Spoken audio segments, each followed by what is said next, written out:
사랑하는 성도 여러분, 그리고 진리를 찾는 모든 분들께 하나님의 은혜와 평강이 함께 하시기를 기도합니다.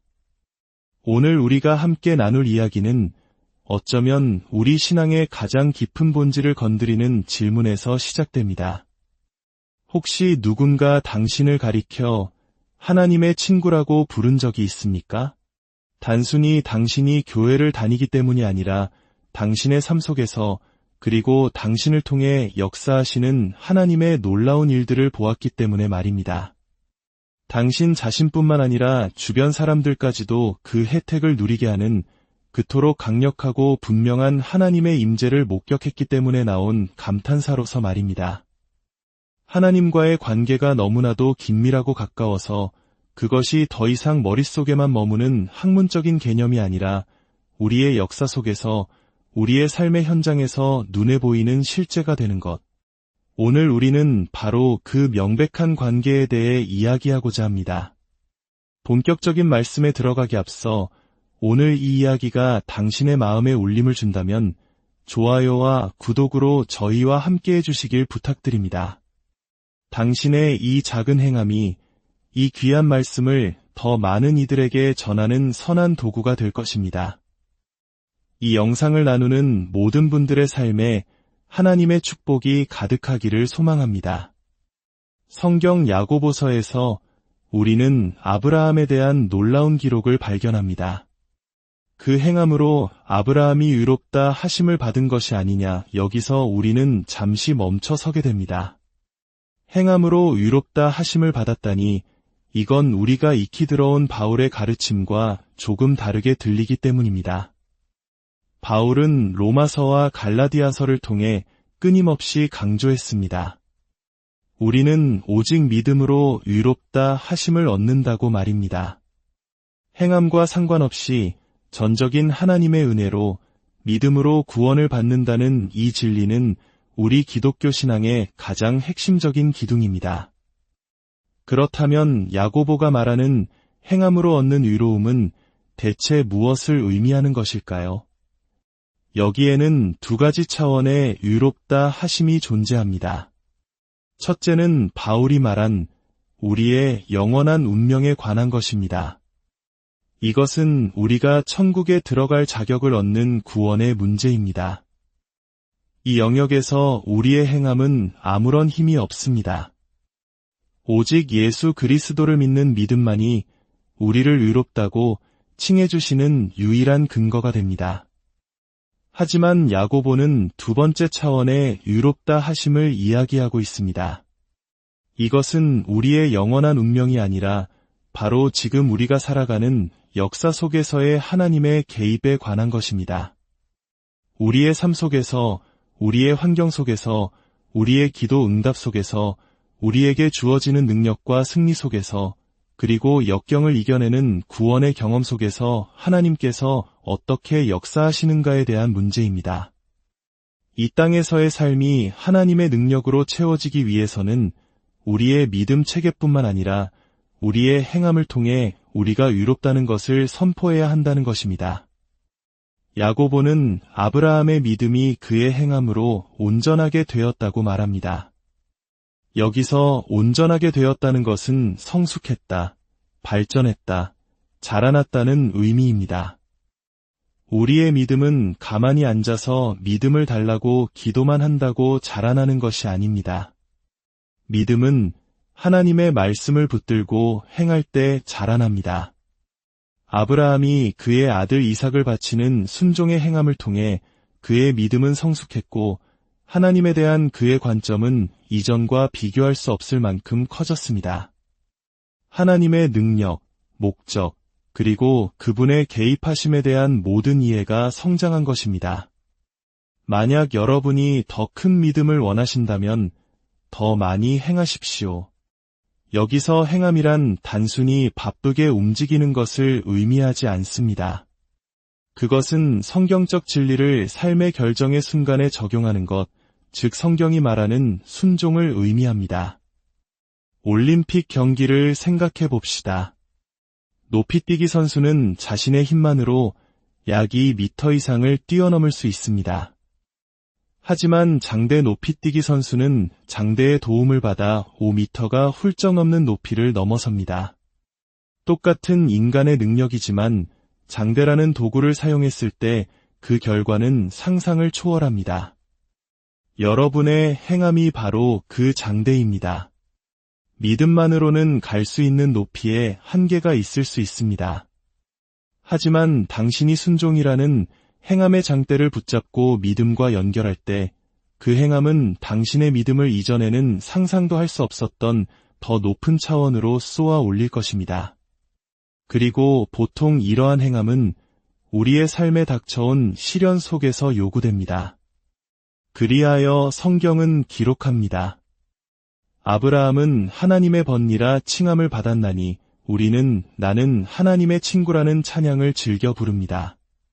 하지만 솔직히 말해 하나님의 자녀들 중 많은 이들이 하나님의 친구는 아닐 수 있습니다. 하나님의 친구가 된다는 것은 단순히 하나님의 자녀라는 신분을 넘어 믿음의 성장을 통해 발전된 깊은 친밀감을 의미하기 때문입니다. 당신의 삶의 문제들에 하나님께서 개입하시는 것을 생생하게 경험하며 쌓아가는 관계입니다.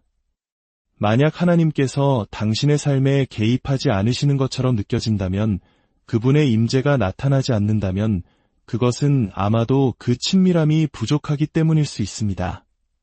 하지만 그 친밀함이 깊어질 때 두 가지 놀라운 일이 일어납니다. 첫째, 구약에서 하나님께서 직접 아브라함을 나의 친구라고 부르셨습니다. 그리고 둘째, 주변 사람들이 아브라함의 삶에 역사하시는 하나님을 보고 말했습니다. 저 사람은 분명 하나님의 친구일 거야. 여러분, 혹시 주변 사람들이 당신의 삶에서 일어나는 일들을 보고 당신은 정말 하나님의 친구인 것 같군요 라고 말한 적이 있습니까? 당신 안에, 그리고 당신을 통해 나타나는 하나님의 역사가 당신 자신은 물론 다른 사람들에게까지 선한 영향력을 미치는 것을 보고 말입니다. 그 연결이 너무나 단단하고 가까워서 머릿속의 지식이 아니라 역사 속에서 명백히 드러나는 관계 말입니다. 야고보는 아브라함의 예에 이어 한 여성의 이야기를 꺼냅니다. 바로 기생 라합입니다. 성경은 말합니다. 기생 라합이 사자들을 접대하여 다른 길로 나가게 할 때에 행함으로 의롭다 하심을 받은 것이 아니냐. 여호수아서에 나오는 여리고 성전투 이야기를 모두 기억하실 겁니다. 하나님께서는 여호수아에게 이방 도시 여리고를 심판하라고 명하셨고 여호수아는 2명의 정탐꾼을 성 안으로 보냅니다. 정탐꾼들은 몸을 숨기기에 가장 좋은 장소로 홍등가를 생각했습니다. 그리고 그곳에서 기생 라합을 만납니다.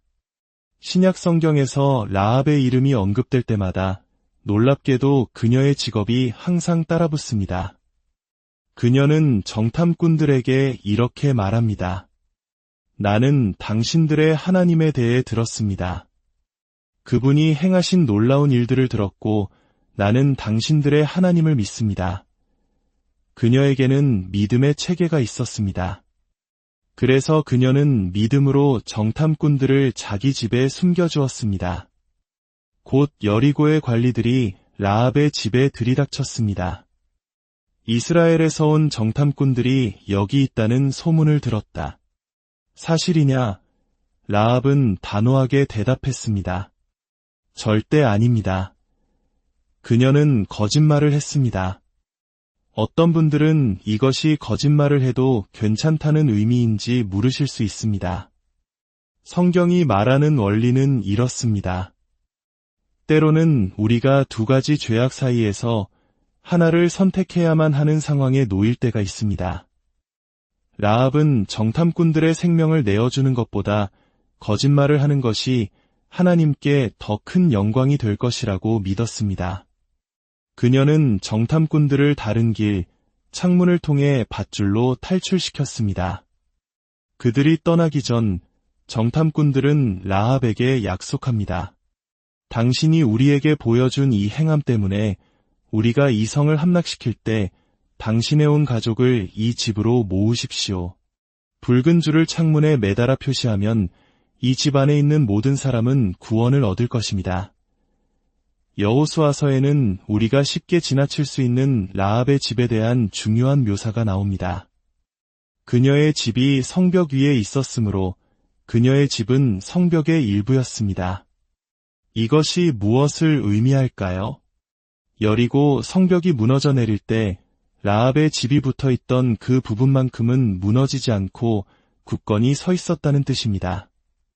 주변의 모든 것이 무너져 내리는 절망적인 역사 속에서도 하나님께서 당신을 어떻게 덮어 보호하실 수 있는지를 보여주는 산 증거였습니다. 당신의 삶이 송두리째 흔들리고 모든 것이 무너지는 것 같을 때 하나님은 당신과 당신의 가족을 지키실 수 있습니다. 하지만 이야기는 여기서 끝나지 않습니다. 하나님은 그녀의 생명만 구하신 것이 아닙니다. 그분은 그녀의 유산을 바꾸셨고 그녀의 운명을 바꾸셨습니다. 성경이 결코 그녀의 과거를 잊게 내버려 두지 않는 기생 라합, 창녀 라합, 밤의 여인 라합. 하지만 이스라엘 백성이 여리고를 떠날 때 그녀도 그들과 함께 떠났습니다. 그리고 훗날 그녀는 한 남자를 만나 결혼하게 됩니다.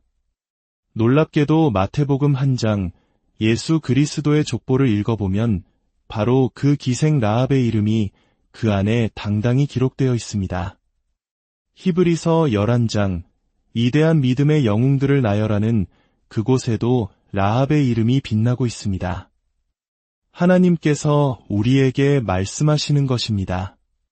내게 어두운 과거가 있을지라도 너의 믿음이 행함으로 나아간다면 내가 너의 미래와 운명을 완전히 바꾸어 놓을 수 있다. 라합은 단지 믿기만 한 것이 아니라 그 믿음 위에서 움직였습니다. 그녀가 행동했을 때 역사가 바뀌었고 운명이 바뀌었고 그녀의 정체성이 바뀌었습니다. 사랑하는 여러분, 오늘 이 말씀을 마음에 새기시길 바랍니다. 우리의 믿음이 머릿속의 생각으로만 머물지 않고 우리의 손과 발을 통해 순종의 행함으로 나타나기를 원합니다. 행함이 우리를 구원하는 것은 아니지만 우리의 행함은 우리의 믿음이 살아있음을 증명하며 하나님과의 관계를 더 깊은 친밀함으로 이끌어 우리의 역사 속에 그분의 살아계신 능력이 나타나게 하는 통로가 됩니다.